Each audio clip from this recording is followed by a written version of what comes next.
Le bureau du loisir. Bonjour, on est le bureau du loisir. Merci à David, le prof board game, de nous permettre de partager avec vous, encore une fois ce mois-ci, nos coups de cœur du mois. Oui, ça sera plus un accident, là, on dirait, là, c'est volontaire de sa part. On est désiré et voulu. Hein? On y va tout de suite, à moins que tu aies une petite blague à faire? Non. Excellent. Alors, mon coup de cœur du mois de mai, c'est le jeu Footprints. C'est un jeu qu'on doit à plusieurs Norvégiens. Par respect pour eux, je ne vais pas tenter de prononcer leur nom. Alors, qu'est-ce qu'on fait dans Footprints? C'est la fin de l'ère glaciaire. Et on est un chef de clan préhistorique et on doit faire découvrir un nouveau territoire à notre clan. Alors, essentiellement, ce qu'on va faire, c'est qu'on va poser une carte devant nous. On a chacun 14 cartes, chaque clan a 14 cartes, alors il va y avoir 14 tours dans la partie. Et sur une carte, on peut faire deux actions. Soit se déplacer sur un type de territoire, il y a 4 types de territoires dans le jeu, ou sinon augmenter ses compétences.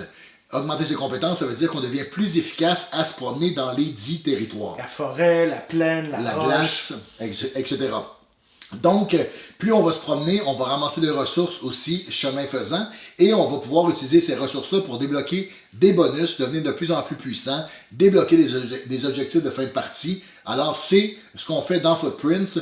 Pourquoi j'aime ça? Très, très bon puzzle, belle courbe d'apprentissage. La première fois qu'on joue, on est soumis à la paralyse de l'analyse, mais plus on joue, plus on comprend comment être fluide dans chacun de nos mouvements, avec chacune de nos cartes. C'est pourquoi j'aime Footprints, puis en plus c'est un jeu préhistorique, et ceux qui suivent le bureau du loisir savent que j'adore l'époque préhistorique et les jeux préhistoriques. Et le jeu, en termes de difficulté, est coté à 2 piments sur 3. Oui, très étrange, mais c'est ça qui est ça. Toi, David? Moi, mon jeu du mois de mai, c'est une surprise. Ça s'appelle, vous allez voir pourquoi c'est une surprise, Order Overload Café de Jun Sasaki, un petit jeu japonais. Je dis surprise parce que c'est un party game. Les gens qui suivent le bureau du loisir, ce que je vous incite à faire d'ailleurs, savent que je suis toujours un peu en train de cracher sur les party games. Et dans les fêtes, j'ai toujours du plaisir, ce qui fait juste démontrer que je suis un individu plein de contradictions. Il va falloir que tu te l'avoues maintenant que tu aimes ça. Oui, exact. Ouais. Ça se pourrait aussi. Là, ça ferait partie de la démarche. Vite, qu'est-ce qui se passe dans ce jeu-là? Ben, c'est pas compliqué. On est des baristas dans Griffintown, mettons. Puis là, on a ramassé le contrat de C2 Montréal. Tous les gens des startups déboulent dans le lobby et font plein de commandes de café. C'est un jeu de mémoire. On a des petites cartes avec différents items dont il faut se souvenir.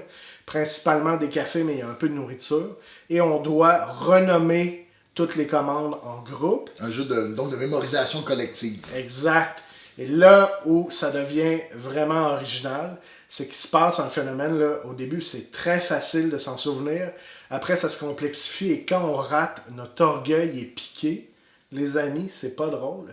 Et puis, on se met à recommencer. Et là, plus on essaie, plus ça se complexifie. Parce que dans notre esprit, les commandes se mélangent. C'est comme un café glacé sans sel, une crêpe sans farine. Un café glacé sans glace. Exact. Et là, c'est très, très, très rigolo. Ça m'a rendu heureux au mois de mai. Overload Café. Voilà. C'est nos coups de cœur. Alors, merci beaucoup et au suivant.